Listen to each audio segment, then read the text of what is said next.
Praise the lord.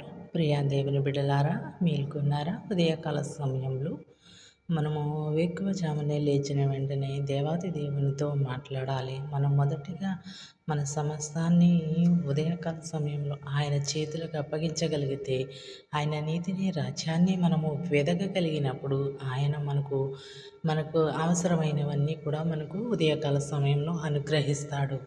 ఆయన నీతిని మనము అనుసరించాలి, రాజ్యాన్ని వెదకాలి.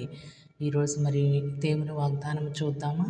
మరియు అన్న విజ్ఞాపన చేసి ఎలాగా నేను నా హృదయము యెహోవాయందు సంతోషించుచున్నది, యెహోవాయందు నాకు మహాబలము కలిగిను, నీ వలన రక్షణను బట్టి సంతోషించుచున్నాను, నా విరోధుల మీద నేను అతిశయపడుచున్నాను.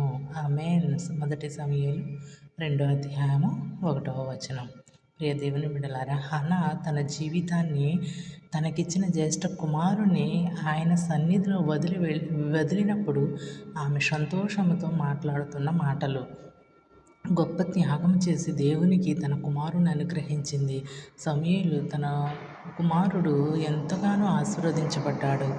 మరి అలాంటి ఆశీర్వాదం నీ బిడ్డలకు నీవు హన్నా వలె గొప్ప ప్రార్థనాపరురాలుగా ఉండగలిగితే, హన్నా చేసిన ప్రార్థన విజ్ఞాపనలు నువ్వు దేవుని ఎదుట చేయగలిగితే నీవు ఎంతో ధన్యుడు. నీ కుటుంబం ఎంతగానో ఆశీర్వదించబడుతుంది.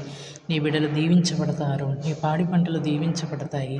నీకున్న సమస్తాన్ని దేవుడు దీవిస్తాడు కనుక నీవు హన్నా వలె జీవించాలి. ప్రతి తల్లి ప్రతి గృహంలో మనము హన్నా వలె ఉందామా? ఆమేన్.